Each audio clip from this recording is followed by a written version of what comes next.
The coroner ruled it a homicide. The jury called it manslaughter, and his family called it murder. First of all, Michael told me that they were going to murder him. He was the most famous person alive, and he sold more records than anyone in history. And he owned a catalog worth billions. And he spent his final years telling everyone around him that someone was going to kill him for it. But nobody listened. And then in 2024, his name resurfaced in the Epstein files, and the whole world started asking questions again. But they were asking the wrong ones. This is the mysterious life and death of Michael Jackson. Crime, conspiracy, cults, serial killers, and murder. All things that I love to consume, and I know you do too. You sick, twisted, beautiful, intellectually minded freak. Today we are talking about one of the most famous human beings ever, and how he came to be that famous, and what happened because of it. And there's a lot of things in here I had no idea about, especially with all the Epstein stuff coming out, and everything is going to be a jam-packed video. So without further ado, let's unbuckle our seatbelts, go Mach 5 down the highway, slam all the brakes, and buster this windshield into this Michael Jackson life and death deep dive video together. So the story of Michael Jackson begins not with him, but with a place and with the people that place made. Gary, Indiana was a company town in the most literal sense. Founded in 1906 by the United States Steel Corporation and named for the chairman of its board, Albert Henry Gary, the city existed to feed the furnaces. Gary Works, stretching along the southern shore of Lake Michigan, would grow into the largest steel mill on Earth, and the jobs would draw tens of thousands of families northward during the Great Migration. And by 1960, the population would peak at around 178,000 people. And the air in this place just tasted like metal, and the work was dangerous, and the pay was steady, and the neighborhoods were segregated, and the churches were full on Sundays. And among those who came north was a man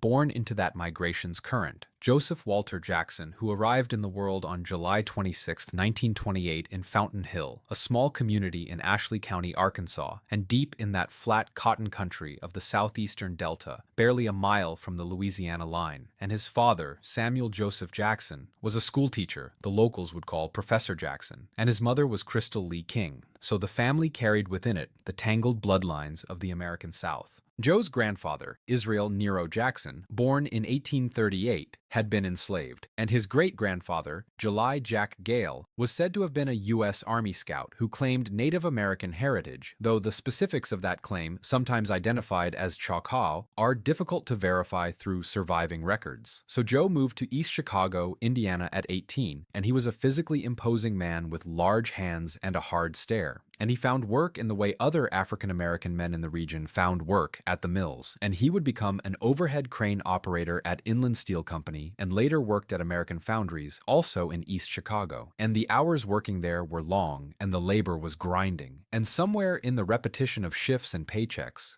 Joe Jackson began to understand that he wanted something else, something that made noise, that moved a crowd, that refused to be ordinary.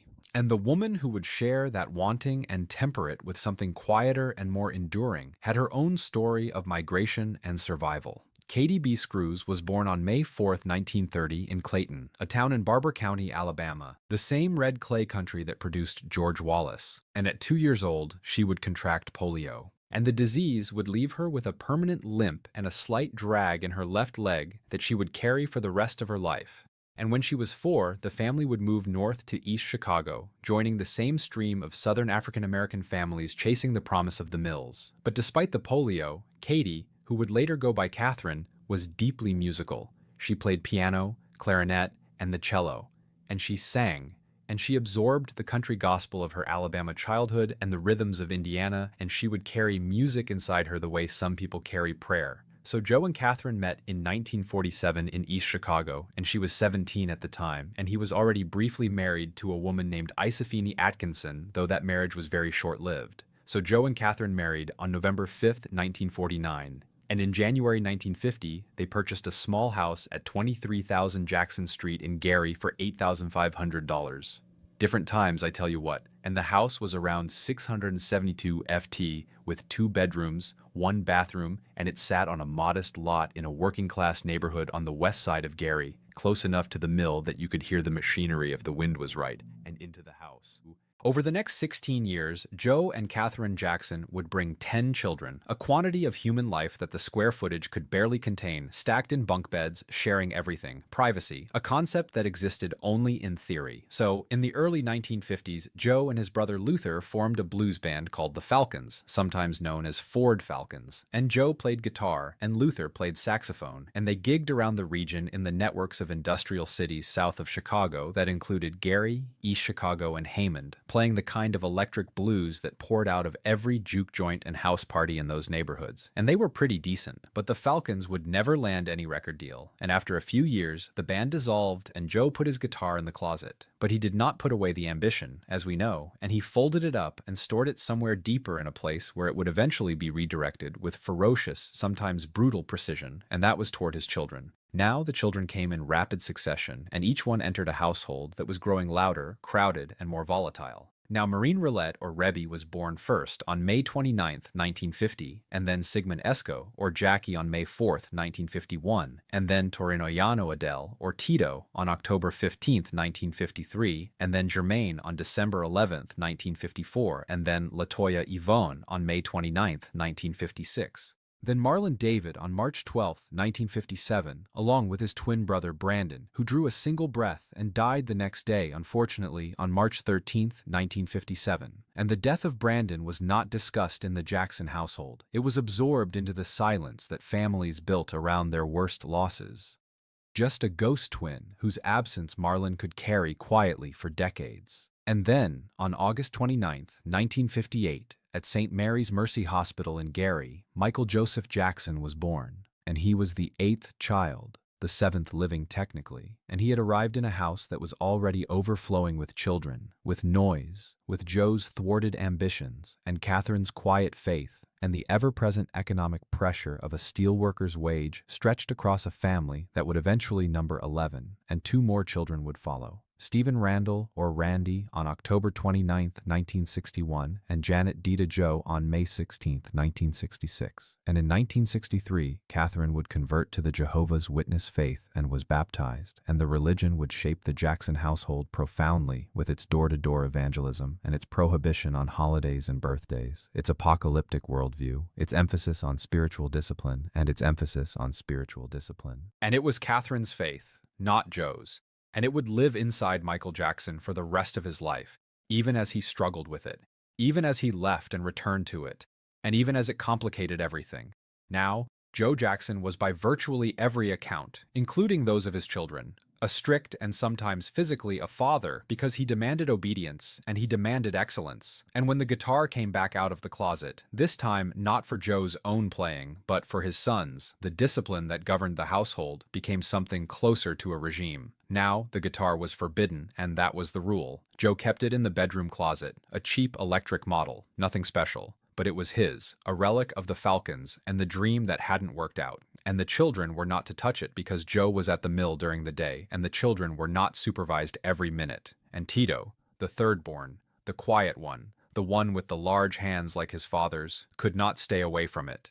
And he would wait until Joe left for his shift, then slide the closet door open and take out the guitar carefully, the way you would handle something you've been told to never handle. And he would teach himself to play by ear, picking out the songs he heard on the radio, the Temptations, the Four Tops, the electric blues his father used to play in the clubs. And he was getting pretty good. And then one day in 1964, he broke a string. And the discovery could have gone badly, because in the Jackson household, disobedience was met with a belt, a switch, or a cord, whatever was in the closet. But something shifted in Joe when he heard Tito play. The boy had talent, real talent. And Joe Jackson, the man whose own band had never gotten a record deal, the crane operator who went to work every day in a city that was already beginning to die, recognized in his son's stolen guitar playing the second chance he had been waiting for. So he didn't punish Tito. He bought him a guitar, and what followed was the formation of a family band with the discipline of a military unit and the ambition of a Fortune 500 company. And in 1964, Joe organized the Jackson Brothers, Tito on guitar, Jackie and Jermaine on vocals, plus 2 neighborhood friends, Rayod Jones and Milford Height, filling out the rhythm. and they rehearsed in the living room of 23,000 Jackson Street in that 672 FT house, where the walls were thin enough to hear everything and the neighbors could hear them too. And Joe ran rehearsals the way he ran everything, with absolute authority. A guy was a tyrant, and mistakes were not tolerated, and repetition was the method. Fear was the motivator, and by August 1965, two more Jackson brothers had joined the group. Marlon, who was 8, and Michael, who was only 6 years old. And the neighborhood friends would slowly be eased out because this was now all a Jackson operation. And at a performance at Gary's Tino Tots Jamboree, a woman named Evelyn Lai suggested the group needed a proper name, and someone accounts vary on exactly who proposed the Jackson 5, and the name stuck. And Michael at 6 years old was not yet the lead singer though. That role belonged to Jermaine, who had a smooth, reliable tenor, and Michael sang backup and danced. But even in those earliest performances, talent shows at elementary schools, community centers, local clubs where children probably shouldn't have been, something was visibly different about the youngest performer on stage.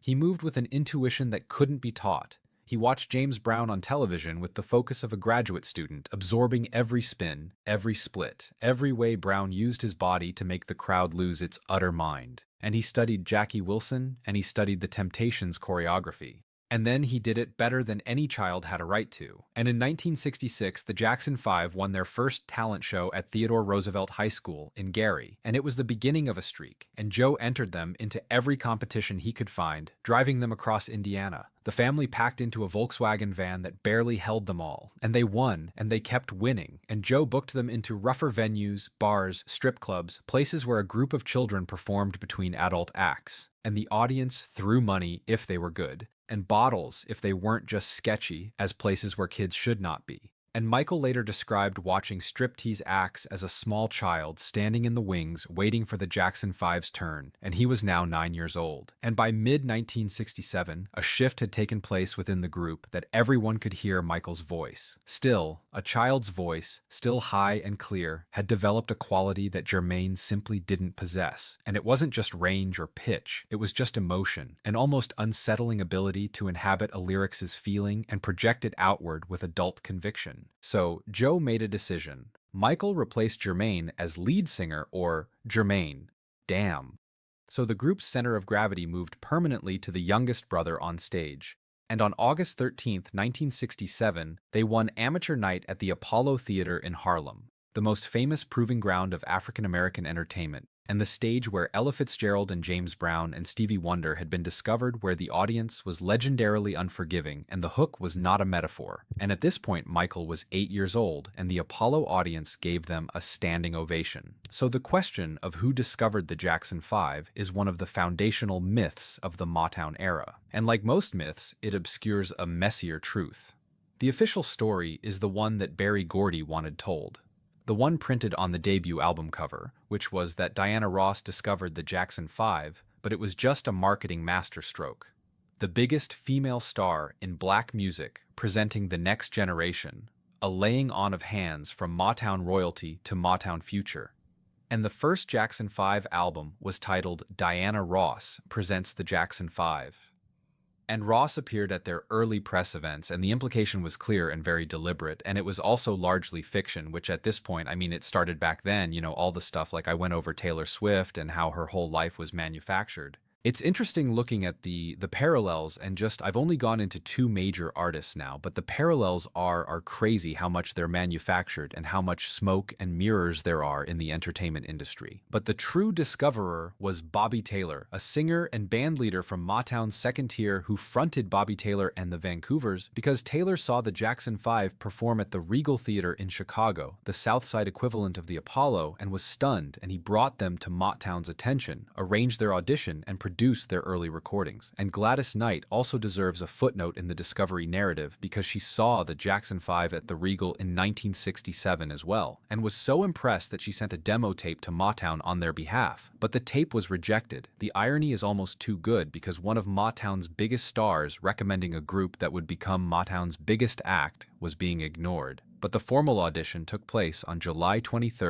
1968 at Hitsville, USA, Motown's legendary headquarters on West Grand Boulevard in Detroit, the converted house with a hand-painted sign that had produced more #1 hits than any address in America. And the Jackson brothers performed in the studio, and Berry Gordy contrary to what some accounts have suggested, was not present for the audition and he saw a tape of it later. But the Motown staff, who were in the room that day, knew immediately what they were looking at. Michael, now 9 years old, performed with a precision and emotional range that was difficult to reconcile with his age. And he sang like a man who had been heartbroken, and he had never been on a date at this point, obviously, because he's 9, and Motown signed the Jackson 5, and the machine began to turn. So in mid-August 1969, Joe moved the boys to California, and Catherine and the rest of the children didn't join until November. And for the Jackson brothers from Gary, Indiana, from the 6 and 72 FT house on Jackson Street, from the steel smoke air and the frozen winters and the talent shows at Theodore Roosevelt High, Los Angeles was another planet. The light was different, the air smelled like jasmine instead of sulfur, and the houses had swimming pools. And on October 1st, 1969, Michael, now 11 years old, moved temporarily into the Hollywood Hills home of Diana Ross, and he lived with her for about a month while the family's permanent arrangements were being finalized.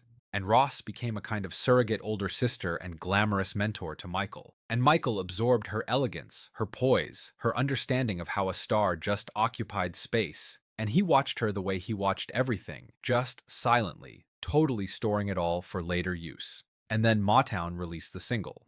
And the velocity of what happened next has no real parallel in the history of popular music. Because on October 7th, 1969, less than 2 months after the family arrived in California, Motown released I Want You Back, the Jackson 5's debut single. The song was a masterpiece of pure pop construction. A bouncing bass line, a staccato piano chords, a horn section that punched like a fist, and riding above all of it was the voice of an 11-year-old boy singing about romantic heartbreak with conviction that made you forget he was 11. Because the vocal performance was technically extraordinary with the phrasing, the breath control, the way Michael bent notes and slid between registers. But what made it transcendent was something harder to name. There was joy in it. There was urgency. There was a child's voice carrying an adult emotion within it without any question. And the effect was just electrifying. And I Want You Back reached #1 on the Billboard Hot 100 on January 31st, 1970. And Michael Jackson was 11 years old, making him the youngest artist to ever top the chart.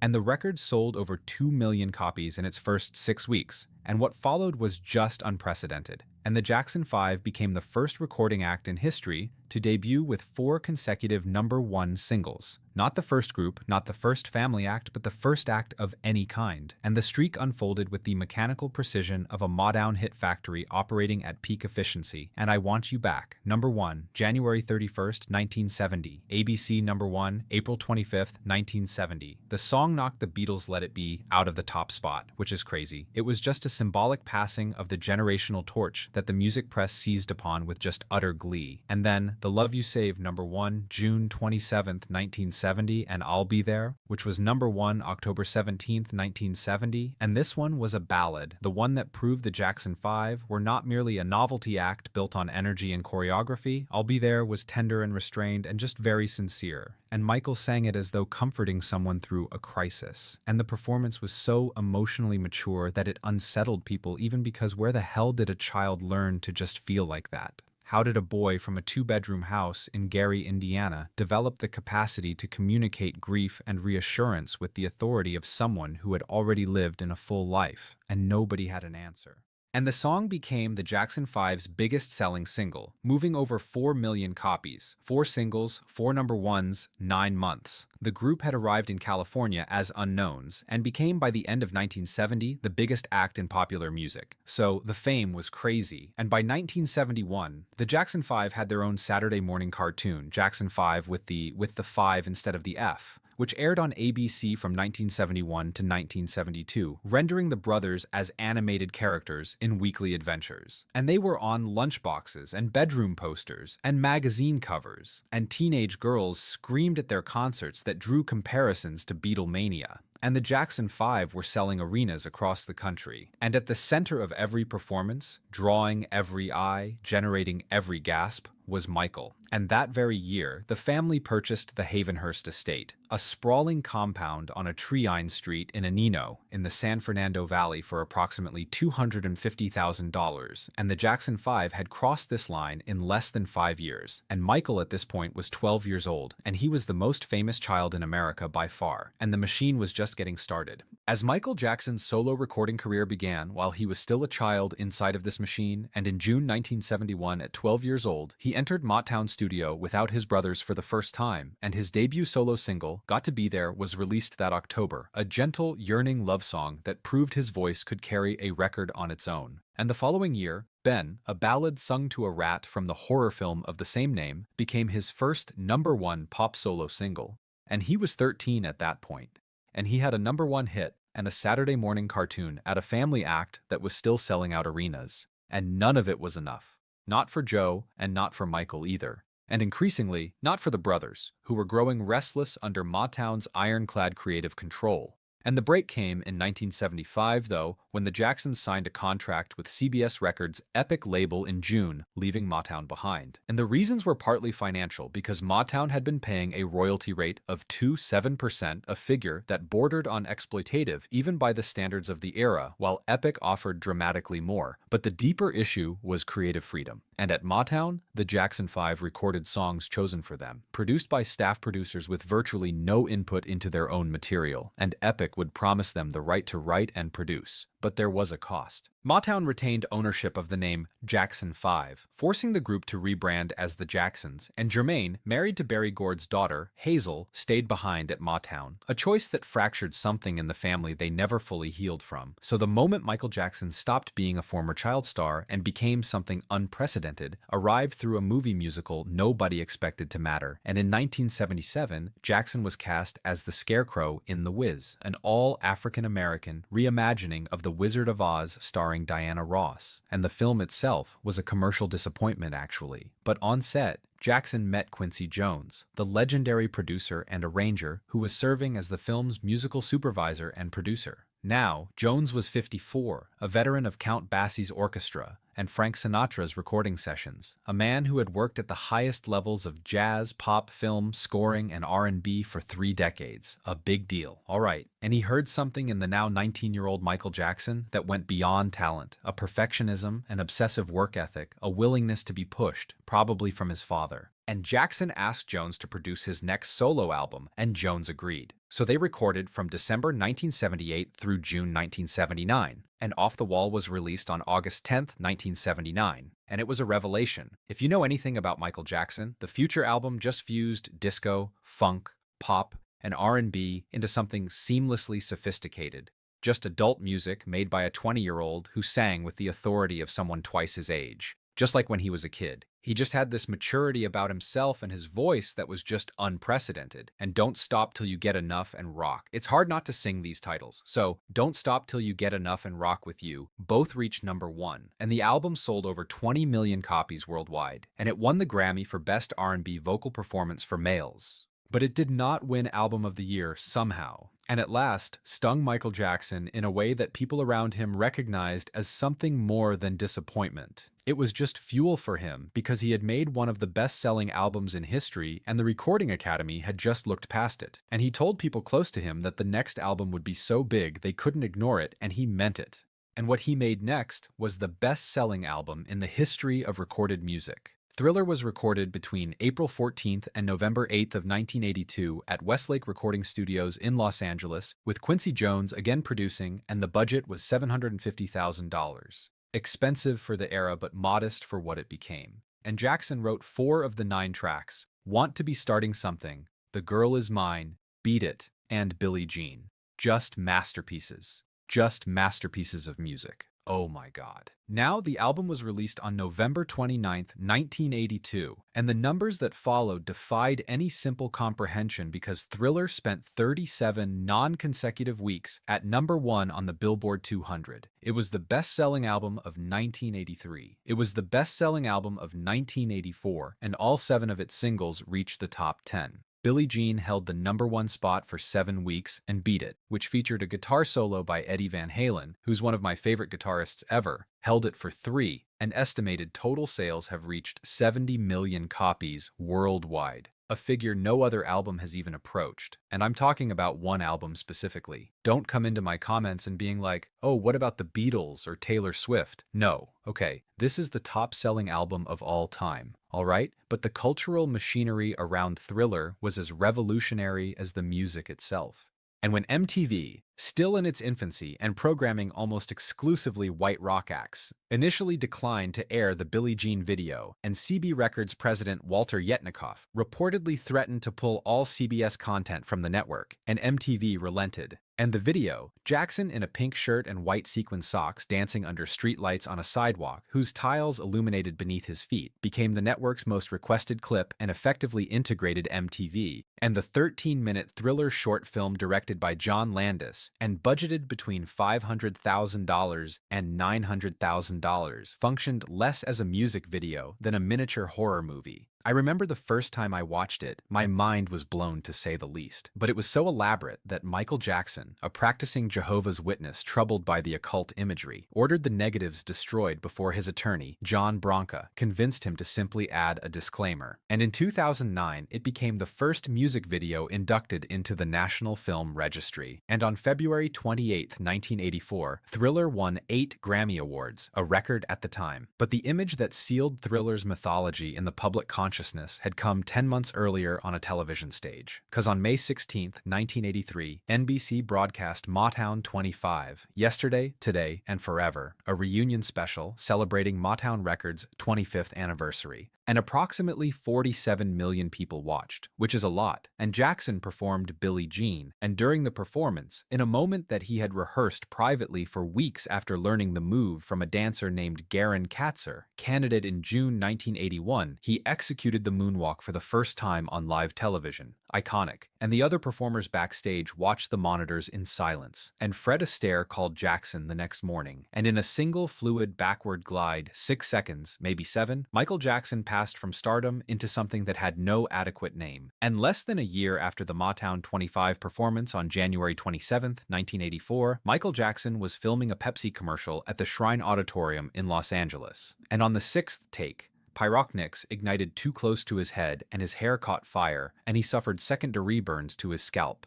And crew members rushed to extinguish the flames, and Jackson was taken to hospital where he was treated and released, and Pepsi settled the resulting claim, and Jackson donated $1.5 million of the settlement to the Bronfman Medical Center, which renamed its burn center in his honor, just like So Sweet. And in his autopsy decades later would reveal that Jackson was almost completely bald beneath the wigs he wore for the rest of his life from that. But the deeper wound was pharmaceutical. To manage the pain from the burn and subsequent reconstructive procedures, Jackson was prescribed opioid painkillers, and nearly every person close to him would later identify the Pepsi burn as the starting point of the prescription drug dependency that shadowed the rest of his life and ultimately contributed to his untimely death. But the third and final collaboration between Jackson and Quincy Jones was Bad, recorded from 1985 to 1987, and released on August 31, 1987. And Michael Jackson wrote 9 of the album's 11 tracks, a dramatic increase in creative control from Thriller. And the album sold 2.25 million copies in its first week and generated a record 5 consecutive #1 singles from a single album. And the title track's music video was directed by Martin Scorsese and featured a young Wesley Snipes, and total sales exceeded 35 million copies worldwide. And the Bad World Tour, September 12, 1987 through January 27, 1989, was 123 concerts across 15 countries, grossing $125 million.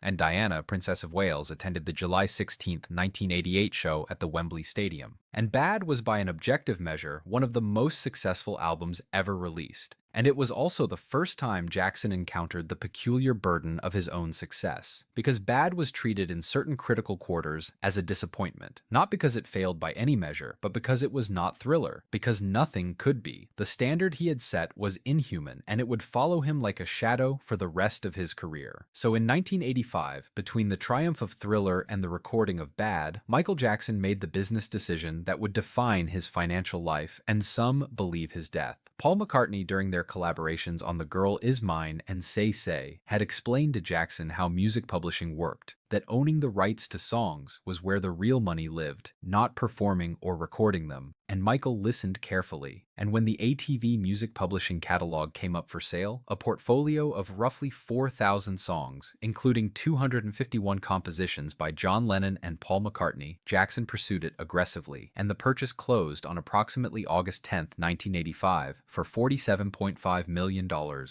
And Michael Jackson now owned Yesterday, Hey Jude, and Let It Be, and dozens of other songs that formed the bedrock of 20th century popular music. And McCartney, who wanted the catalog himself, was reportedly furious, and the friendship never recovered, and the catalog would appreciate enormously over the following decades. And in 1995, Michael Jackson merged his holdings with Sony Music's publishing division to create Sony ATV Music Publishing, a joint venture in which he retained a 50% stake. So by the time of his death, the catalog was valued at approximately $1 billion.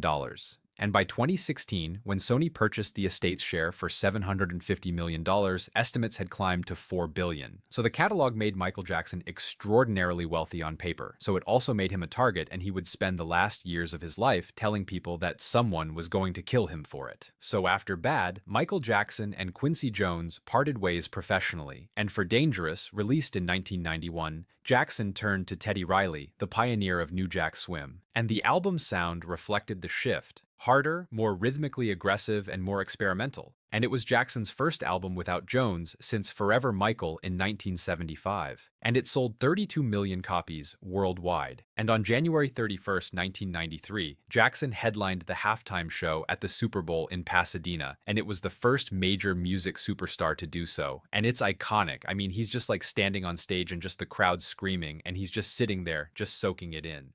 It's the best Super Bowl in my opinion, right next to Prince. And the performance was a spectacle of unprecedented scale. Like I said, when Jackson stood motionless on stage for 90 seconds while the crowd roared, then launched into a medley that included Jam, Billie Jean, and Heal the World. It was the first Super Bowl halftime where ratings increased between halves, a phenomenon that transformed the halftime show from a bathroom break afterthought into the premier live performance slot in American entertainment. And every halftime spectacle since Prince, Beyoncé, Shakira, which are also amazing shows, exists in the template Jackson created that afternoon. And History Past, Present, and Future Book 1, released in 1995, was a double album, one disc of greatest hits, one of new material, and it contained You Are Not Alone, which became the first song in Billboard history to debut at #1 on the Hot 100. And the History World Tour that followed him from 1996 to 1997 covered 82 concerts across 35 countries and grossed $165 million, the highest grossing solo tour of the 90s. And by the mid-90s, Michael Jackson had sold more records than any solo artist in history. And he had invented the modern music video, and he had integrated MTV, and he had transformed the Super Bowl halftime show. He owned the most valuable music publishing catalog on earth, and he was by virtually any metric the most famous human being alive. And then everything began to fall apart, because behind the stage lights and the record sales and the increasingly surreal scale of the fame, there was a person, and that person was unwell in ways the public was only beginning to understand, and lonely in ways the public could not have imagined. And the health problems came first, and they came early. So in 1983, going back a little bit in time, Dr. Arnold Kleen, a Beverly Hills dermatologist who would become one of the most consequential and controversial figures in Jackson's life, diagnosed him with discoid lupus erythematosus, an autoimmune condition affecting the skin. And 3 years later, in 1986, Kleen delivered a second diagnosis, vitiligo, a condition in which the immune system attacks the melanocytes that produce skin pigment, creating irregular patches of depigmentation across the body. And for any person, vitiligo is a difficult diagnosis. But for a black man who was the most photographed human being on the planet, a man whose changing appearance was already the subject of relentless tabloid speculation, it was catastrophic, and Jackson would not publicly disclose the vitiligo until February 10, 1993, in a live interview with Oprah Winfrey watched by 90 million people. And by then, years of tabloid cruelty had calcified a narrative that Jackson was bleaching his skin out of self-hatred or racial confusion. But the truth was a medical condition he had not chosen and could not control, and his autopsy 16 years later would confirm the diagnosis definitively, documenting focal degmentation across 5 areas of his body. And then came the Pepsi burn in January 1984, which we talked about previously, and with it the opioid prescriptions that introduced Jackson to a pharmaceutical world he would never fully leave. And in 1993, after the crisis that would engulf him that year, Elizabeth Taylor personally led an intervention, and Jackson entered rehab at a facility in London and completed a 12-step program, and the dependency retreated but did not disappear. It would return in different forms with different substances across different doctors for the rest of his life, and the most dangerous of those substances was propyl, a powerful intravenous anesthetic used in hospitals to induce unconsciousness for surgery, and Jackson began using propyl during the History World Tour in 1996 to 1997. Administered by anesthesiologists he hired to travel with him, and he used it to sleep. For a man suffering from chronic and debilitating insomnia, a condition that worsened with every passing year, propyl offered the only reliable path to unconsciousness. But it was not sleep in any medical sense. It suppressed REM cycles entirely, offering oblivion without rest. And an expert who testified in 2013 estimated that Jackson may have gone 60 days without REM sleep before his death, which is catastrophic. So his brain by the end was being deprived of the very thing sleep is supposed to provide. And if Jackson's health was quietly deteriorating through the 1980s and 1990s, his personal world was also taking shape in ways the public found endlessly fascinating and largely incomprehensible. Because the friendships came first, and the most important of them was Elizabeth Taylor. They met in the mid-1980s, likely at a Victoria Tour concert at Dodger Stadium in late 1984. And the connection was immediate and deep. 2 people who had been child stars, who had grown up inside fame's distortion field, who understood what it cost to be watched by millions before you understood who you even were. And Taylor became Jackson's fiercest defender and closest confidant. And on April 12, 1989, at the Soul Train Awards, she introduced him with the title that would follow him permanently, the King of Pop. And on October 6, 1991, Michael Jackson hosted her 8th wedding to Larry Ferensky at Neverland Ranch. And their friendship lasted over 25 years until Taylor's death in 2011. And she was, by many accounts, one of the very few people on Earth who could speak to Michael Jackson honestly and be heard. And his meeting with Princess Diana was briefer, but no less meaningful to him, because on July 16, 1988, like we said before, Diana attended his Bad World Tour show at Wembley Stadium, and Jackson had removed Dirty Diana from the set list out of concern that the title might embarrass her. And Diana, learning of this, reportedly requested that he perform it, and he did, and they met only that once in person, backstage at Wembley. And when Diana was killed in a car crash on August 31, 1997, Jackson was so shaken that he postponed his scheduled performance in Austin, Belgium, moving it from August 31st to September 3rd. And if you want to know more about Diana's death, I will link that video that I covered her whole life and mysterious death down below. And in 1988, Jackson purchased the property that would become the physical manifestation of his inner world. Neverland Valley Ranch sat on approximately 2,700 acres in the Santanas Valley near Los Olivos, California, with rolling golden hills studded with oak trees an hour and a half northeast of Los Angeles. And the purchase price was somewhere between $17 and $19.5 million, depending on the source. Now, the main residence was roughly $12,600, but the house was almost beside the point because what Jackson built around it was something between a private theme park and a living fairy tale. A Ferris wheel, a carousel, a miniature railroad, a zoo with giraffes and elephants and chimpanzees, a movie theater, gardens, just anything and everything you name it that you would have wanted to see as a kid, it was there. And he named it after the island in Peter Pan where children never grow up. And the symbolism was not subtle, as Jackson identified with Peter Pan openly and repeatedly throughout his life. He said to me that he's Peter Pan, and I feel that way too. And I guess we have the same feel about life, because he saw childhood as something sacred and something that had been stolen from him. And Neverland became Jackson's refuge, his creative workspace, and eventually the setting of the accusations that nearly destroyed him because he would live there on and off for nearly 2 decades before the property became too painful to inhabit. And it would be sold in December of 2020, more than 11 years after his death, for $22 million. Now, the romantic relationships were few, intense, and brief. And Jackson and Lisa Marie Presley first crossed paths as children backstage at a Las Vegas concert in approximately 1974 or 1975 when she was about 7 and he was about 17, and her father was Elvis Presley, as we know, and his father was Joe Jackson, so they were in a sense the only two people on Earth who could fully understand each other's childhoods, and they would reconnect as adults in November 1992, when Jackson was in the earliest stages of his personal crisis that would soon become public, and their conversations grew frequent and intimate. And on May 26, 1994, 20 days after her divorce from musician Danny Q was finalized, they married in a private ceremony in the Dominican Republic, and the world reacted with almost uniform disbelief. You know, the tabloids treated the marriage as a publicity stunt, a strategic alliance between two famous names, designed to rehabilitate Jackson's image during the fallout from the 1993 allegations. And on September 8, 1994, at the MTV Video Music Awards, Jackson and Presley appeared on stage together, and he leaned over and kissed her. And the audience didn't know whether to cheer or cringe, and it remains one of the most analyzed public kisses in entertainment history.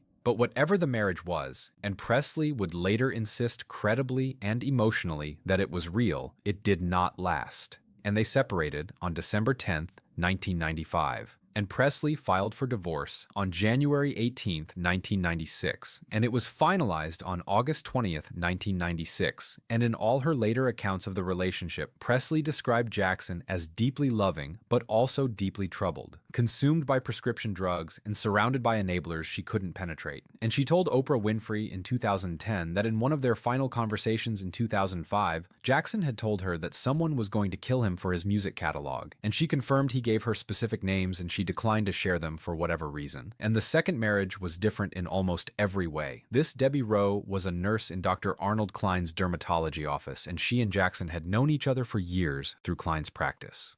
And on November 14, 1996, less than 3 months after the Presley divorce was finalized, Jackson and Rowe married in Sydney, Australia. And she was 6 months pregnant, and their first child, Michael Joseph Jackson Jr., Ides called Prince, was born on February 13, 1997. And their second Paris, Michael Catherine Jackson, was born on April 3, 1998.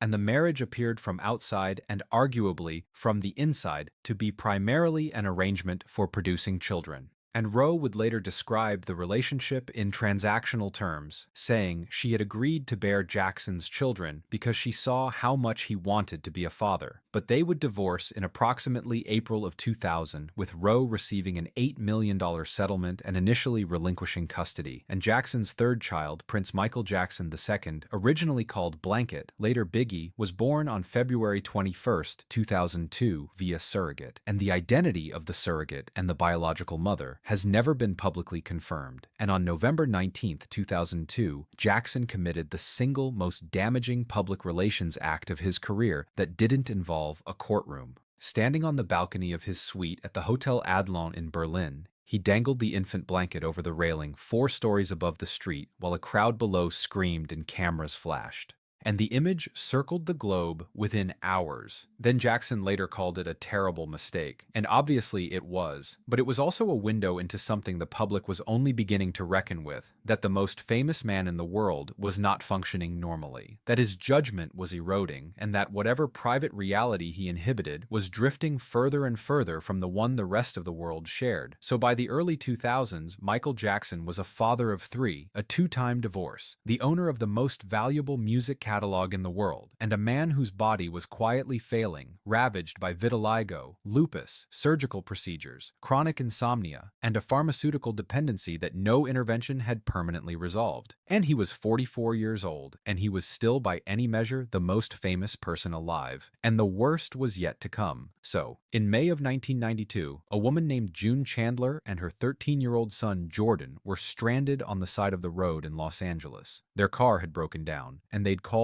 Rent-A-Wreck for a replacement. And when arrived, the employee who helped them recognized a name on the paperwork. One of their contacts was someone who worked with Michael Jackson. And throughout that thin thread of connection, June Chandler mentioned the encounter to the right person who mentioned it to someone else. And within weeks, the Chandler family had entered Michael Jackson's orbit. Now, Jackson took to Jordan, or Geordie as the family called him, with an intensity that was by then recognizable to people around him, and he had a pattern of forming deeply close relationships with children, particularly boys, around the age of 12 or 13, and he would call them constantly, invite them to Neverland, shower them and their families with gifts and access to his world, and he was generous to a degree that seemed almost compulsive. And to Jackson, these relationships were innocent, an attempt to experience the childhood he believed had been stolen from him, to live inside the uncomplicated joy of a child's companionship. But to observers, they were at best unusual and at worst alarming, and the distance between those two interpretations would define the rest of Jackson's life. Now, Jordan Chandler's father was Evan Chandler, a Beverly Hills dentist who also worked as a screenwriter with a co-writing credit on Mel Brooks' Robin Hood, Men in Tights. And Evan was not part of the initial connection because June had primary custody, and it was through her that Jackson and Jordan spent increasing amounts of time together. But Evan Chandler grew suspicious of the relationship, then angry, then something harder to categorize. So on July 8, 1993, Evan Chandler was recorded in a phone conversation saying, quote, "If I go through with this, I win big time. I will get everything I want, and they will be destroyed forever." And the statement would become one of the most debated pieces of evidence in the case, because to Jackson defenders, it was proof that the allegations were financially motivated from the start, a shakedown dressed as child protection. And to those who believed the accusations, it was a father's anguished calculation about the legal system's leverage, not evidence that the underlying claims were false. Both readings are sustainable, but neither are definitive. And on August 17, 1993, the allegations were formally reported to authorities, and Jordan Chandler described acts of SA by Jackson and the Los Angeles Police Department, and the Department of Children and Family Services opened investigations. And the story detonated across the global media with a force that made every previous Jackson tabloid saga look quaint. And on December 20th, 1993, Jackson submitted a strip search, a body examination conducted by investigators seeking to determine whether Jordan Chandler's description of Jackson's anatomy matched reality. And Jackson described the experience as the most humiliating event of his life, and the results of the examination have been the subject of conflicting interpretations ever since. Because Jackson's camp maintained the descriptions did not match, and the prosecution's position was more ambiguous, and two grand juries were convened, and one in Los Angeles, one in Santa Barbara. Over 13 months, more than 400 witnesses were interviewed, and neither grand jury returned an indictment. So without an indictment, there could be no criminal trial. And on January 25, 1994, a civil settlement was reached, and the amount was approximately $23 million, and Jackson's insurance carrier paid the claim. And Jackson's legal team maintained, and Jackson himself would insist for the rest of his life, that the settlement was not an admission of guilt, but a strategic decision to end a situation that was destroying him personally and professionally at the recommendation of his attorneys and over his own objections. And his critics argued that innocent men don't pay $23 million, and his defenders countered that innocent men who are the most famous person on earth and he hammering millions of dollars per week in canceled deals and destroyed partnerships sometimes do. And the settlement did not include a confidentiality clause preventing the Chandlers from cooperating with criminal authorities. And Jordan Chandler and his family chose not to pursue criminal charges. So the investigation was closed, and Evan Chandler died on November 5, 2009, less than 5 months after Michael Jackson's death. That is a bit suspicious. A bit, why would you do that? Seems like out of guilt, but what do I know? And at that point, he had been estranged from his son Jordan for years, and his death was reported quietly a footnote in a larger story that had already moved on. So, for nearly a decade after the settlement, Jackson lived under a cloud that never fully dissipated. And the allegations had not been proven. They had not been disproven either, and they existed in a permanent state of suspicion, following him into every room, coloring every interaction, inflecting every headline, and his record sales would decline, and his public image curdled, and the jokes became cruel and, ubiquitous, and he retreated further into Neverland, further into isolation, and further into the company of children and the animals and amusement park rides that constituted his version of a normal life. And then in February of 2003, a British journalist named Martin Basher aired a documentary called Living with Michael Jackson.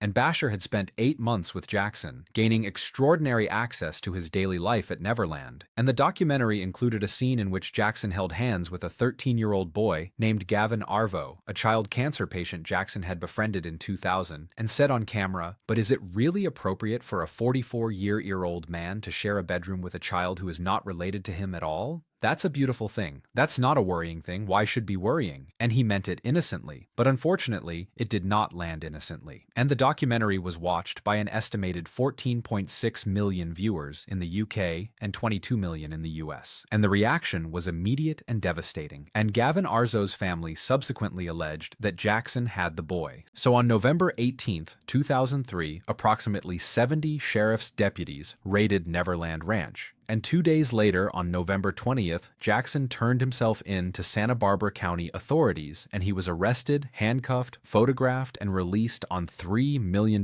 bail. In the booking photos, his expression somewhere between defiance and dissociation was broadcast on every television screen of the world. And he later said the arrest was deliberately humiliating, that he was handcuffed so tightly his wrists bled, that he was locked in a restroom smeared with feces, and that the officers laughed. In Santa Barbara, authorities denied the claims fully. The truth of what happened in those hours between surrender and release has never been independently established, but the charges were severe. And in December of 2003, the initial indictment included 7 counts of child, 2 counts of administering an intoxicating agent to a minor, and 1 count of conspiracy. But by April 2004, the indictment had been restructured. 4 counts of minor, 4 counts of intoxicating a minor with alcohol, and 1 count of attempted, and 1 count of conspiracy, and 10 charges that would expand to 14 at verdict when lesser included offenses were added. So, if convicted on all counts, Jackson faced decades in prison.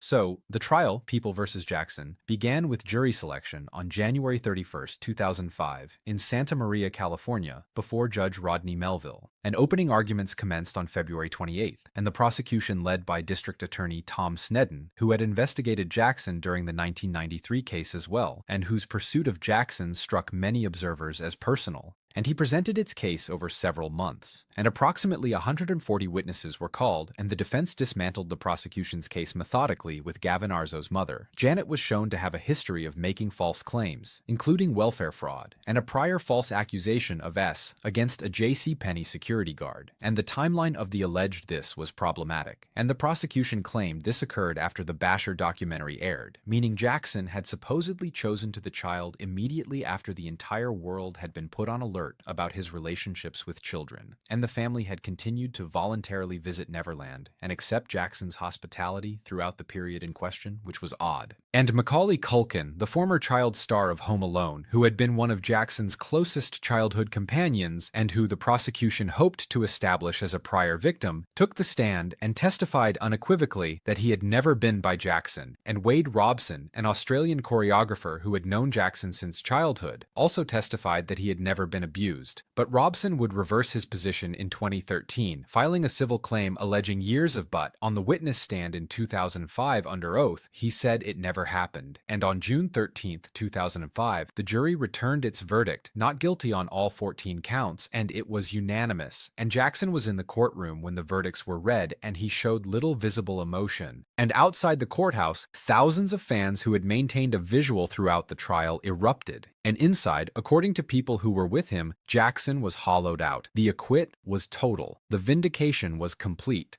But it didn't matter. The trial had consumed nearly 2 years of his life, cost tens of millions of dollars, and left him physically and psychologically destroyed. And he had entered the courtroom weighing, by some accounts, less than $120 elbrai. Because he had been unable to eat, and he had been unable to sleep, or rather he had been unable to sleep without propofol, and the demands of daily court appearances had disrupted even that pharmaceutical oblivion. So after the verdict, Michael Jackson left the courthouse, left Santa Maria, and effectively left the United States. And he would spend most of the next 2 years abroad in Beyond in Ireland, in various rented properties scattered across the world. A man acquitted of everything and unable to return to normal life. And Neverland, the place he had built as a sanctuary, had been raided and violated and publicized in every tabloid on earth. So he felt like he couldn't go back and he would never live there again. And the allegations from 1993 and 2005, the settlement and the acquit became the defining lens through which Michael Jackson would be viewed for the rest of his life and beyond. Not the music, not the dancing, not the record sales, or the moonwalk, or the transformation of pop culture. The question, the unresolvable, unanswerable, permanent question, and it followed him out of the courtroom across the ocean into exile, and it was still following him 2 years later in the summer of 2009 when he agreed to perform 50 concerts in London and began rehearsing for a comeback he would not survive. So, after the acquit, Michael Jackson did what any person might do if they had been publicly accused of the worst crimes imaginable, dragged through a 5-month trial broadcast to the world, and found not guilty on every count. He ran. And in June 2005, Jackson left the United States for Bahrain, a small island kingdom in the Persian Gulf. The personal guest of Sheikh Abdullah bin Hamad bin Aya al Khalifa, a son of the king. That was a mouthful. And the sheikh provided Jackson with a residence, staff, security, and a loan of $2.2 million to cover outstanding legal fees from the trial. And the arrangement was for a time a genuine refuge. And he stayed nearly a year from June 2005 to May 2006 before the relationship with the sheikh kind of soured. And Abdullah later sued Jackson for approximately $4.7 million, claiming Jackson had failed to honor commitments related to a planned album and autobiography, and after Bayra Jackson drifted to Ireland for several months, then to various rented properties in the United States and Europe. But he was a man without a fixed address, without a clear plan, and without financial stability. And by this point, Jackson's debt had reached approximately $500 million ion. That number is almost incomprehensible until you understand its architecture. As decades of lavish spending on Neverland's upkeep, the zoo, the staff, the constant travel, the legal defense costs from 2 sets of allegations, the entourage, the mansions, the shopping, all layered on top of hundreds of millions borrowed against his share of the Sony ATV catalog at punishing interest rates. He was one of the wealthiest people alive on paper and functionally insolvent in practice.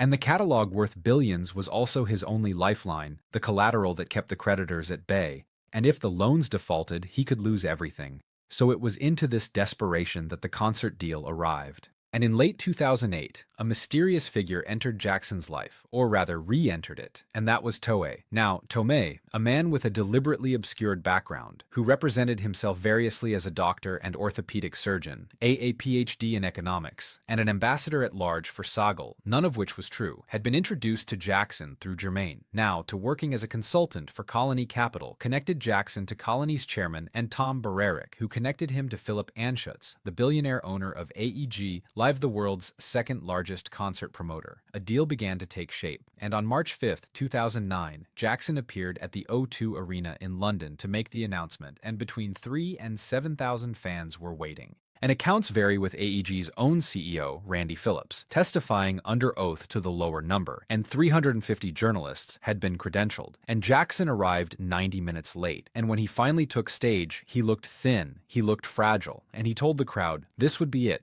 The final curtain call. This is it. And he said, "This is it. This is it. This is really it. This is the final curtain call." And the name stuck.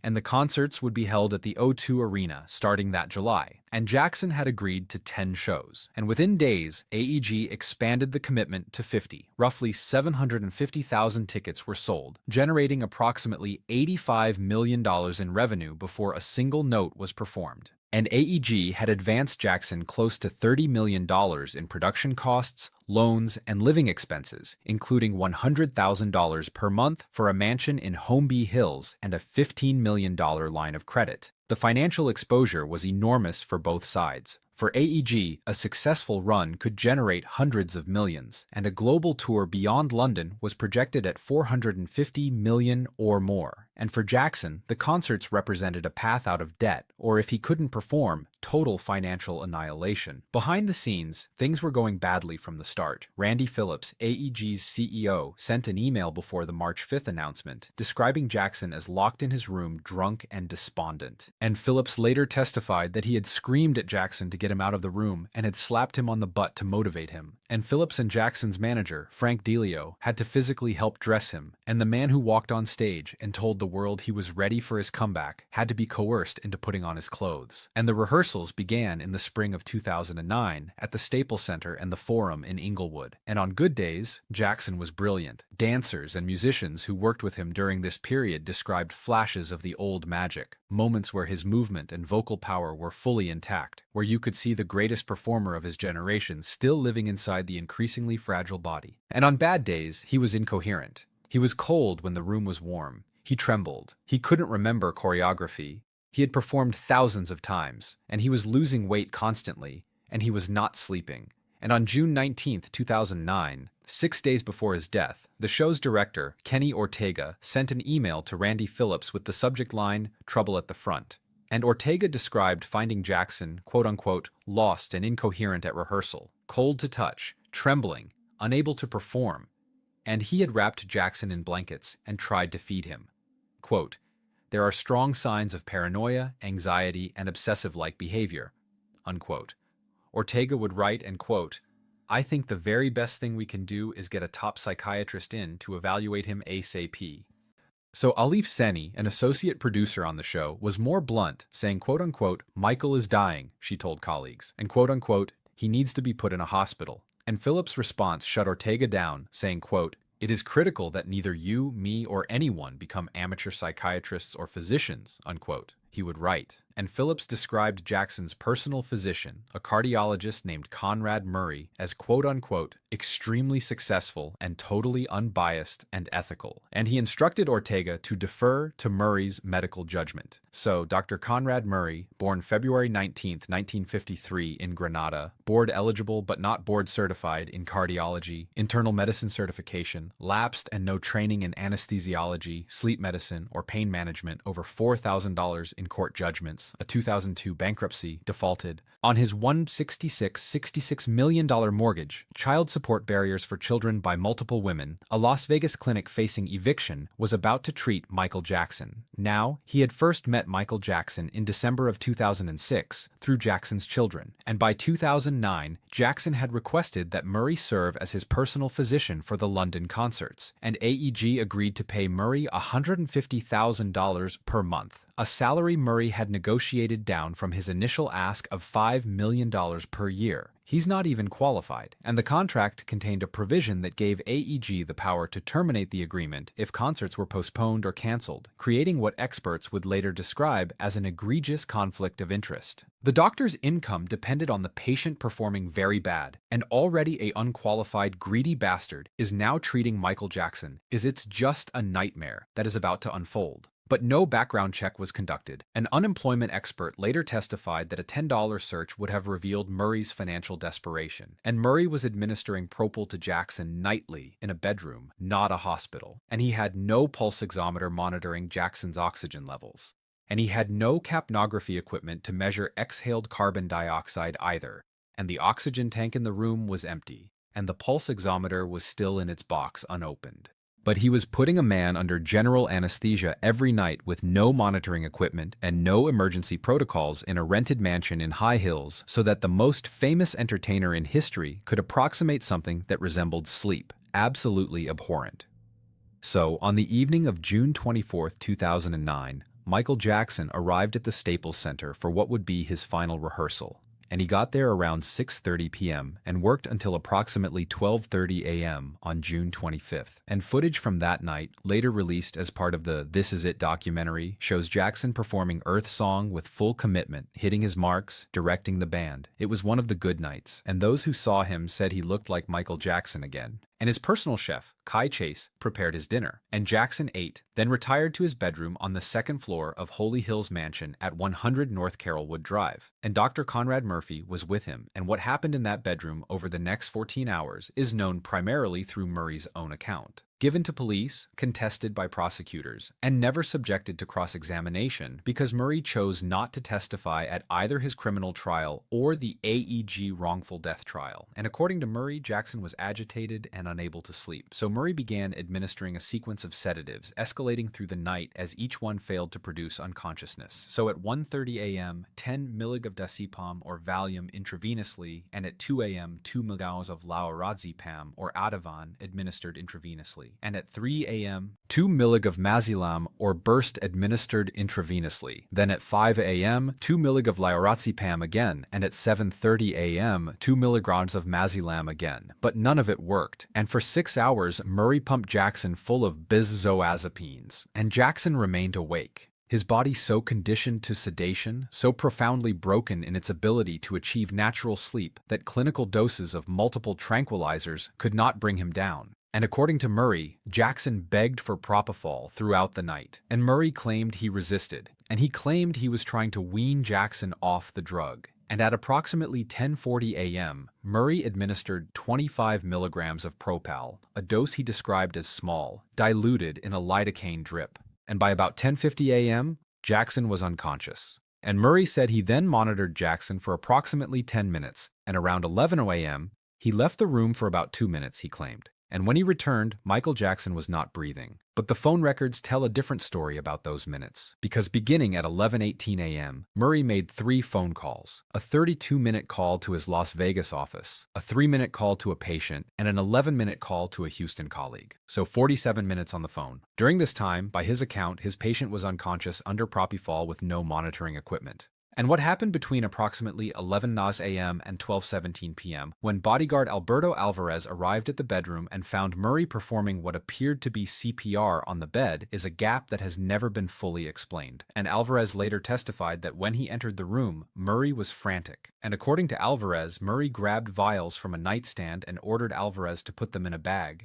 And Murray then had Alvarez remove an IV bag containing a milky white substance, the color of propofol, and only after these items were concealed, Alvarez testified did Murray direct him to call 911. And it should be noted that Alvarez made no mention of the vial concealing in his first police interview on June 25th. The account emerged on August 31st after Jackson's cause of death had been made public. And the 911 call was placed at 12:21 p.m. And Alvarez told the dispatcher that a 50-year-old man, he said 50, Jackson was in fact 50, had stopped breathing. We have a gentleman here that needs help, and he's not breathing. He's not breathing, and we're trying to pump him, but he's not. And the dispatcher asked if the patient was on a bed, and he was. And the dispatcher told them to move him to the floor for CPR, and this had not been done. And Murray had been performing chest compressions on a mattress, which he should know if he's a doctor, absorbs the force, and renders CPR largely ineffective. Paramedics arrived at 12:26 p.m., and they found Jackson on the bed, and he had been moved to the floor briefly, then returned with an IV in his left leg. His body cool to the touch and his pupils fixed and dilated. And paramedic Richard Seneff estimated, based on Jackson's condition, that at least 20 minutes had elapsed since cardiac arrest because Michael Jackson's extremities were beginning to turn blue. And Murray did not tell the paramedics that he had administered Propofol, and he did not tell the emergency room doctors at UCLA Medical Center either, and he would never voluntarily disclose the Propofol. And the paramedics worked on Jackson at the house, and then during transport, and the ambulance left the Carrollwood mansion at 10:07 p.m. and arrived at UCLA Ronald Reagan Medical Center at approximately 1:14 p.m. And emergency physicians continued resuscitation efforts for over an hour. And at 2:26 p.m., Pacific Daylight Time on June 25, 2009, Michael Joseph Jackson was pronounced dead. He was 50 years old. And at 2:44 p.m., 18 minutes after the pronouncement, TMZ published the news. And the story broke not through a hospital statement or a family announcement or a press conference, but through a celebrity gossip website. Because that was the world Michael Jackson had lived and died in. And within minutes, the internet buckled, and Google servers registered such a massive spike in search traffic that the company's automated systems interpreted it as a distributed denial of service attack, and Twitter crashed and Wikipedia crashed, and 15% of all Twitter posts in the hour that followed mentioned Michael Jackson. The servers couldn't hold the grief, and I'm sure many remember this day, and it is cemented in my brain. It is what a horribly, horribly tragic day. So the Los Angeles County Coroner's autopsy performed the following day established the cause of death as acute propofol intoxication with a contributory benzoazepine effect, meaning the propofol killed him, and the cascade of sedatives Murray had administered throughout the night made the lethal dose more lethal. In the manner of death was ruled a homicide. The autopsy revealed a body that told the story of its occupant's life. Jackson stood 5'9" in tall and weighed 136 pounds. His skin showed the depigmentation pattern of vitiligo, confirming the diagnosis he had disclosed 16 years earlier on Oprah's couch. The condition the tabloids had spent decades insisting was voluntary skin bleaching. His heart was healthy. His major organs were functional. There was no cancer, no terminal illness, no underlying condition that would have killed him. Without the propofol, Michael Jackson's body could have continued living. It was not the body that failed. It was the people around his body. So Conrad Murray was charged with involuntary manslaughter on February 8, 2010, 8 months after Jackson's death. Not murder, not even second-degree murder, which the LAPD detectives who investigated investigated the case believed the evidence warranted, led detectives Orlando Martinez, Dan Myers, and Scott Smith would later state in a 2019 documentary called Killing Michael Jackson that they had pushed for a second-degree murder charge, but the district attorney's office opted for manslaughter, and the trial lasted 6 weeks from September 27th to November 7th, 2011. And the prosecution's case was straightforward. Murray had administered a powerful surgical anesthetic in a home setting without appropriate monitoring equipment, had failed to call 911 promptly, had attempted to conceal evidence, and had never disclosed the propofol to emergency medical personnel. And the defense argued that Jackson had self-administered additional propofol when Murray left the room. An accidental overdose by a desperate addict, not criminal negligence by a doctor. Doctor, not a doctor at all. And Murray did not take the stand. And on November 7, 2011, the jury found Conrad Murray guilty of involuntary manslaughter.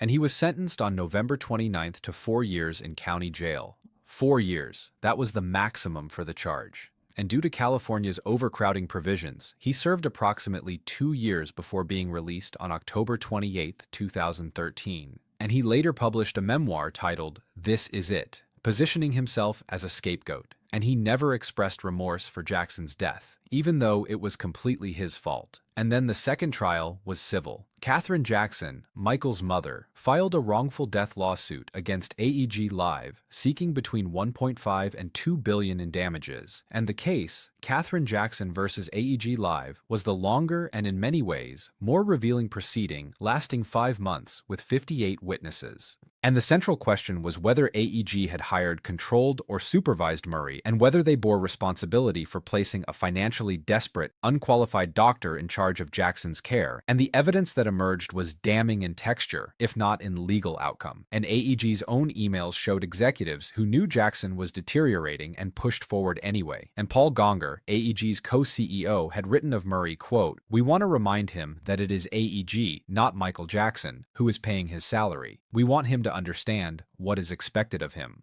No background check had been conducted. The contract gave AEG termination power over Murray's compensation if shows were postponed, meaning the doctor's paycheck depended on his patient performing, as we said before. And Kenny Ortega's trouble at the front email describing Jackson as lost and incoherent 6 days before his death had been answered with Phillips' instructions to stop playing amateur doctor and defer to Murray. And Prince Jackson, Michael's eldest son, 15 years old at the time, testified that his father had told him in tears after phone calls with AEG executives, quote-unquote, "They're going to kill me. They're going to kill me." And he named Randy Phillips and two specifically. And on October 2nd, 2013, the jury delivered its verdict, and they found unanimously that AEG Live had indeed hired Conrad Murray. But they also found that Murray was not unfit or incompetent for the job, a conclusion that struck many observers as difficult to reconcile with the facts. Because the jury answered no to the competence question, AEG was found not liable, and the case was over. And the jury foreman later told reporters, quote, "Had the question been, was ethical, it could have been a different outcome."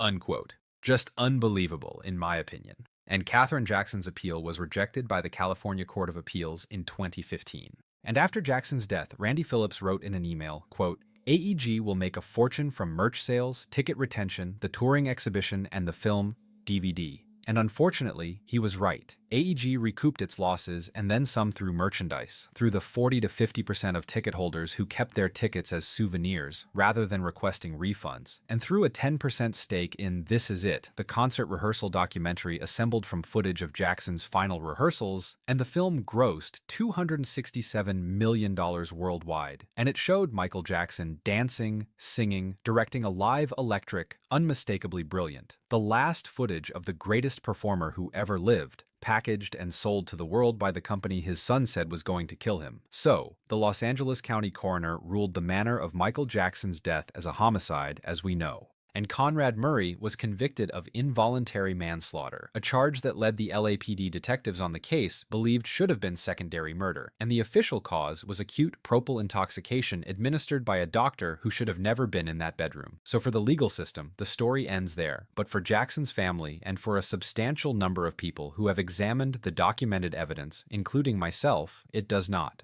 And Michael Jackson spent the last years of his life telling the people closest to him that he was going to be killed. And his son, Prince, who testified under oath at the AEG trial in 2013, quote, After he got off the phone, he would cry. He would say, "They're going to kill me. They're going to kill me," unquote. And he named specific people, AEG's Randy Phillips and his former manager, Tom Toei. And he told Lisa Marie Presley during one of their final conversations in 2005 that someone was going to kill him for his music catalog. And she confirmed on Oprah in 2010 that he gave her names. But as we said before, she declined to share them. And he told his sister LaToya, quote, "I'm going to be murdered for my music publishing catalog and my estate."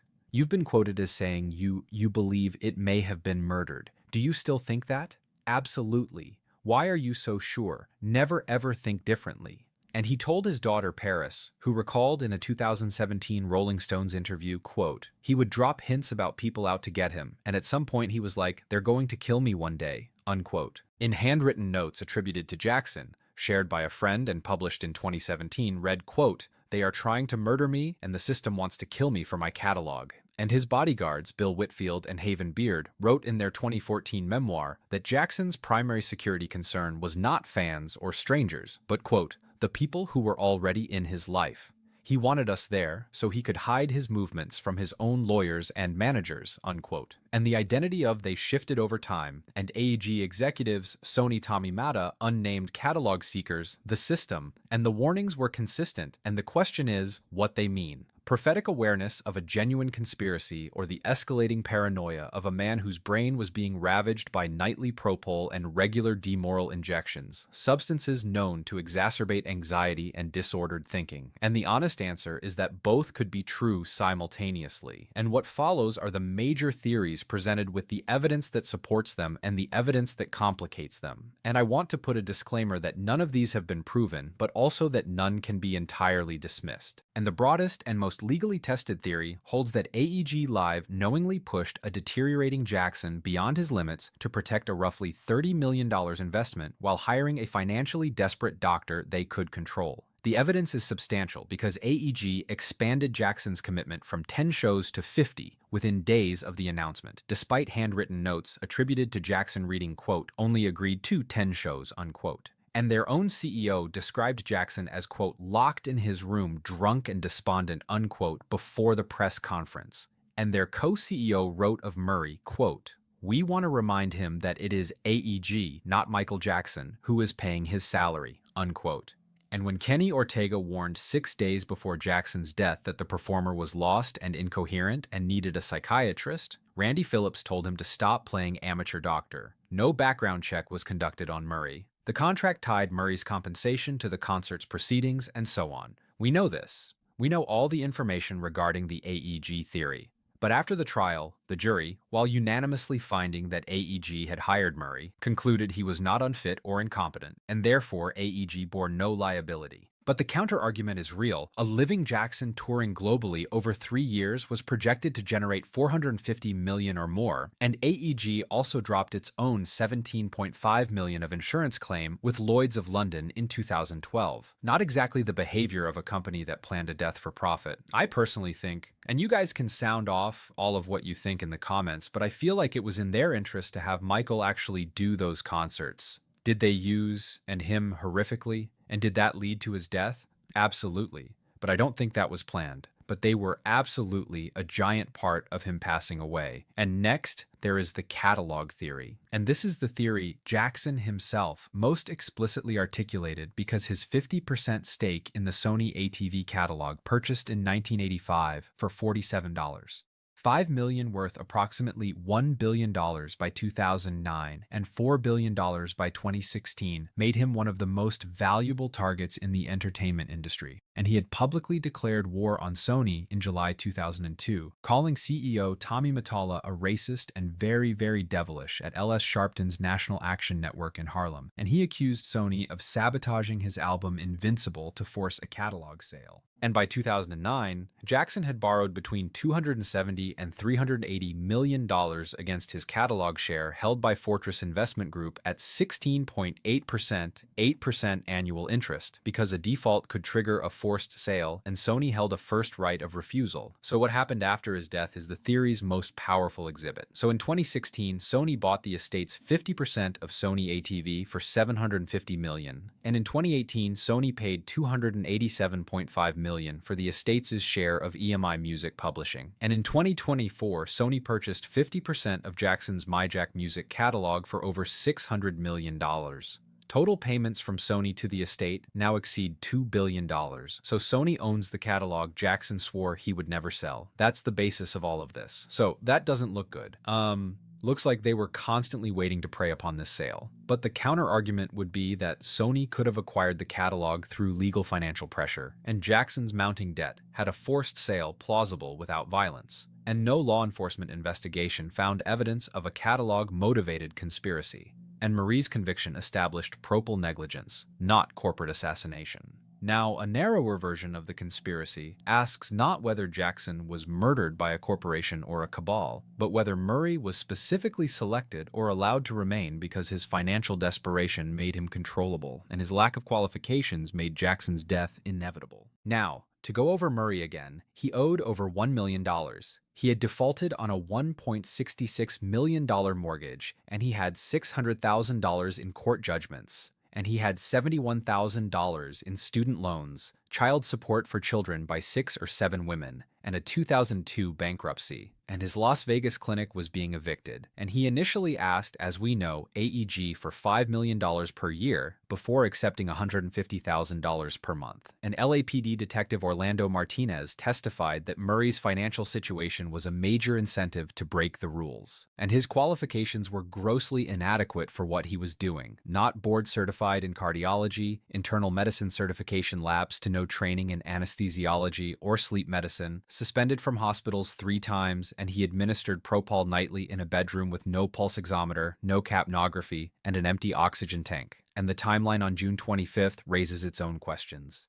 47 minutes of phone calls while his patient lay unconscious, a gap of over an hour before 911 was called, and bodyguard testimony about concealing vials before summoning help. Murray never told paramedics or emergency physicians that he had administered Propal, and Paris Jackson was direct, saying, quote, "Absolutely, because it's obvious all arrows point to that," unquote.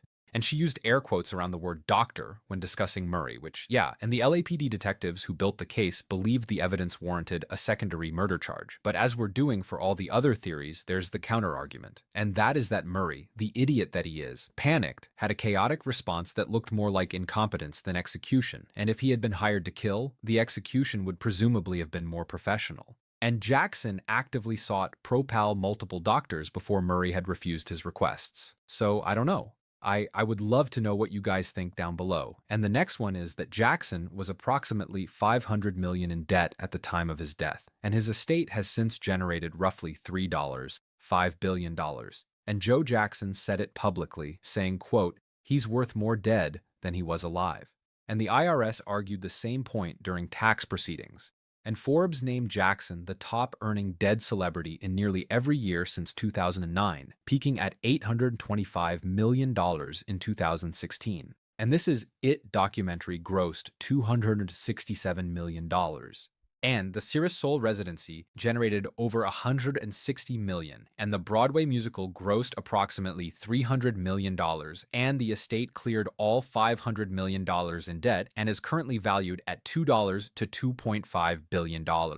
And the counter-argument is just timing, because this success was not foreseeable in 2009, and a living Jackson completing a 3-year global tour was the most immediately profitable scenario for everyone involved. And the worth more dead than alive observation is retrospective, powerful as rhetoric, but weak as evidence of any premeditation. And then there's Dr. Arnold Clean. Now, Dr. Arnold Clean, Jackson's longtime Beverly Hills dermatologist, administered over 200 Doral injections across decades, with records kept kept under the alias Omar Arnold, and in the 4 months before Jackson's death, the doses escalated dramatically. 375 milligrams in 3 hours on April 22, 2009, and 900 milligrams over 3 days in May. And his last appointment was June 22nd, 3 days before death. And when he received 100 milligars, a typical anxiety dose is 50 millig. Just so you know, Murray's defense argued the chain explicitly that Klein's Demoral created dependency, withdrawal caused insomnia, insomnia drove propofol use, and propofol killed him.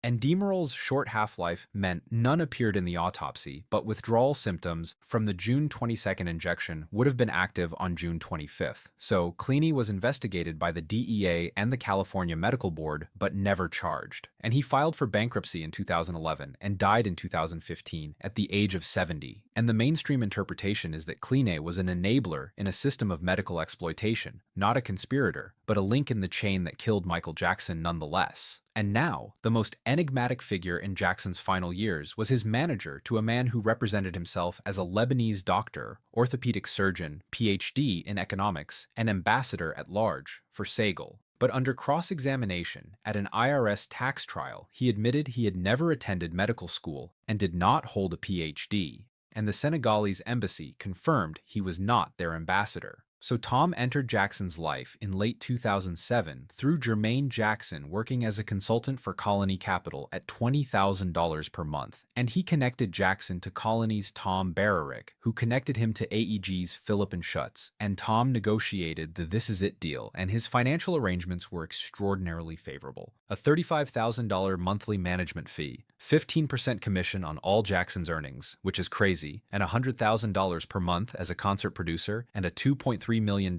finder's fee for a Neverland loan, and 10% of any future Neverland sale. But Jackson fired Toei on May 5, 2009, 7 weeks before his death. And Tom reportedly responded with rage, threatening to bring death and destruction on Michael Jackson. But despite being fired, Tom denied his termination, continued identifying himself as Jackson's manager, and on the day of Jackson's death, spoke as his representative at UCLA Medical Center. Just a scum of the earth piece of a taped conversation from September 2008 captures Jackson's own unease, saying, quote, "This guy has ways about him. There's a divide between me and my representatives, and I don't talk to my lawyer, my accountant." And Prince Jackson named Tom by name in his sworn testimony. Then the estate later sued Tom for financial exploitation, and the case settled in 2019 for $3 million.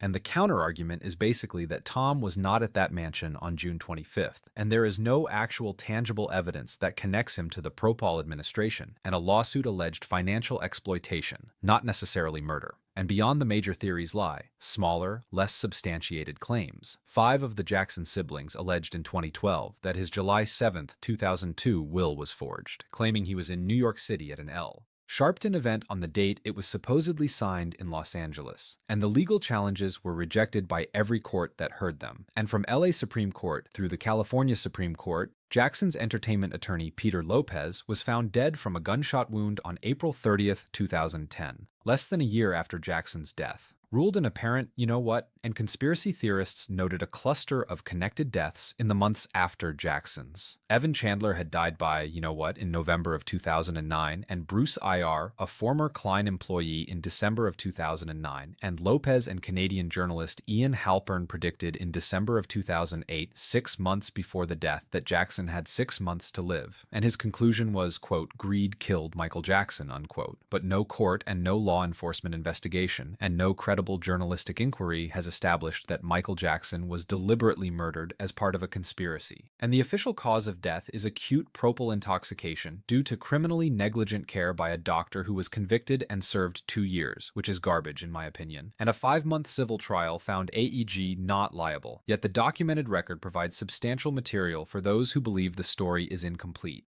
And Jackson repeatedly warned he would be killed, naming specific individuals in his son's sworn testimony. But the coroner ruled the manner of death a homicide. And Katherine Jackson would say in 2011, quote, "If such evidence ever comes to my attention, I will be the first to bring those facts to light. But the evidence still has not arrived. But the questions have not gone away." And on July 7th of 2009, 12 days after his death, Michael Jackson, was memorialized at the Staples Center in Los Angeles, and 17,500 tickets were distributed by lottery from a pool of over 1 million applicants, and an estimated 2.5 billion people watched globally, though that figure is essentially unverifiable. And Stevie Wonder performed and Mariah Carey performed, and Usher approached the open casket and broke down, and Jennifer Hudson sang, "Will you be there?" and Smokey Robinson read from the Bible, and Brooke Shields, one of Jackson's closest friends, described the boy she had known since they were both teenagers, two of the most famous children in the world, finding refuge in each other's company, and Berry Gordy, the man who had signed the Jackson 5 4 decades earlier, called him the greatest entertainer that ever lived, and Reverend Al Sharpton addressed Jackson's 3 children directly. "Wasn't nothing strange about your daddy, it was strange what your daddy had to deal with."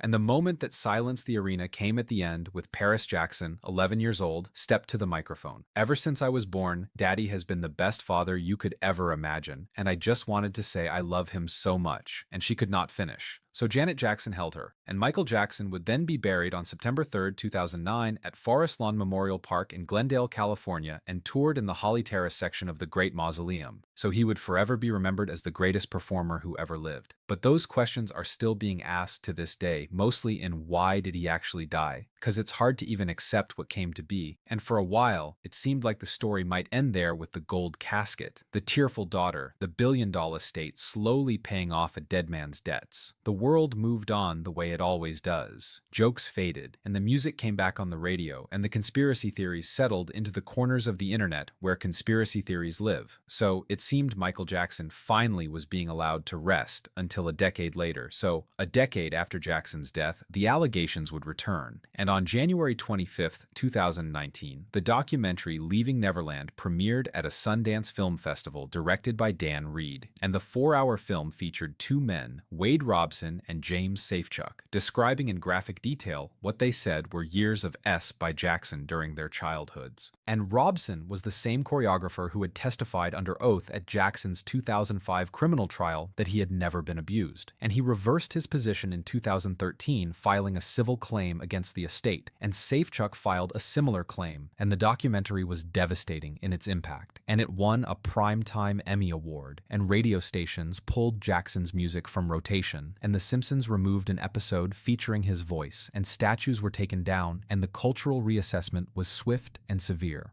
And the Jackson estate responded with a $100 million lawsuit against HBO, alleging the network had violated a non-disparagement clause from a 1992 concert film agreement. Then the legal battle over the Robson and Safechuck claims continues, and a trial is actually scheduled for November 2026. Then the estate has denied all allegations and has pointed to Robson's prior sworn testimony, inconsistencies in the accuser's timelines, and the 2005 jury's unanimous acquit. And the documentary did not settle the question that has followed Michael Jackson since 1993. It just deepened it. And then, just as the world thought it had heard everything there was to hear about Michael Jackson, just as the debate between defenders and accusers had calcified into 2 immovable camps, a dead man's filing cabinet blew the conversation wide open again. And in January 2024, and again in December of 2025, and again in January of 2026, the U.S. Department of Justice released millions of pages of documents, images, and videos related to Jeffrey Epstein, whom I have spoken about at length on this channel. And Michael Jackson's name appeared in the files. And for a man who had spent the last 16 years of his life under suspicion involving children and who had been fully acquitted, the mere appearance of his name in Epstein records detonated across social media with predictable ferocity and minimal context. And the actual content of the files tells a narrow story. And the key testimony comes from Joanna Yoberg, an Epstein victim, who stated in a 2016 deposition that she met Michael Jackson at Epstein's house in Palm Beach. And when lawyers asked whether she had given Michael Jackson a massage standard questioning since massages were a known euphemism in Epstein's operation, Joe Berg's answer was unequivocal. "I did not." And no allegation of inappropriate conduct by Jackson appears anywhere in the files. No victim has accused him of anything. And on December 19, 2025, the DOJ released over 300,000 pages of documents, including previously unseen photographs, and 2 images involved Jackson.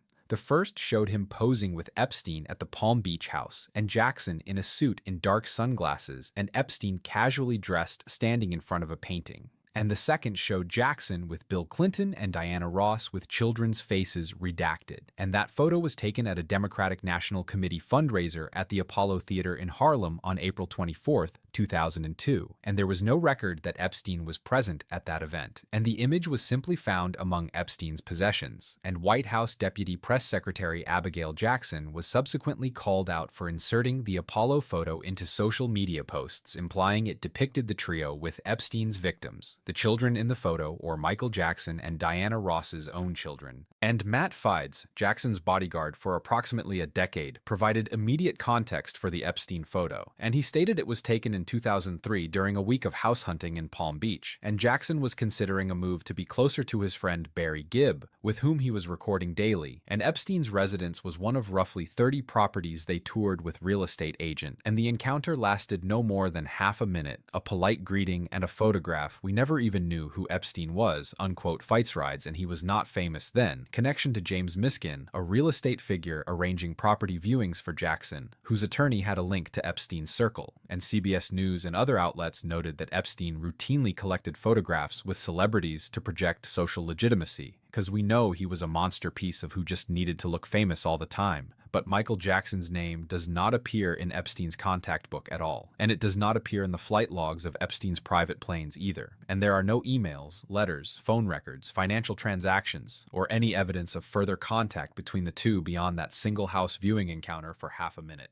And as of February 2026, apart from Epstein himself, Ghislaine Maxwell, and Jean-Luc Brunel, no individual has been charged with a crime connected to the Epstein files, as we know if you have watched this channel, and hundreds of public figures appear in the documents without any allegation of wrongdoing. But for Michael Jackson, the Epstein files are ultimately notable for what they do not contain. But the damage was already done, not by the files themselves, but by the headlines that outran them. So another cycle of suspicion and another wave of context arriving too late to catch the accusation. And it's the story of Michael Jackson's entire afterlife. The truth never moves as fast as the rumor, and yet somehow neither does the music. Because underneath all of it, the trials, the conspiracies, the files, the documentaries, the arguments that will outlive everyone reading this, there is still the work. And the work refuses to disappear.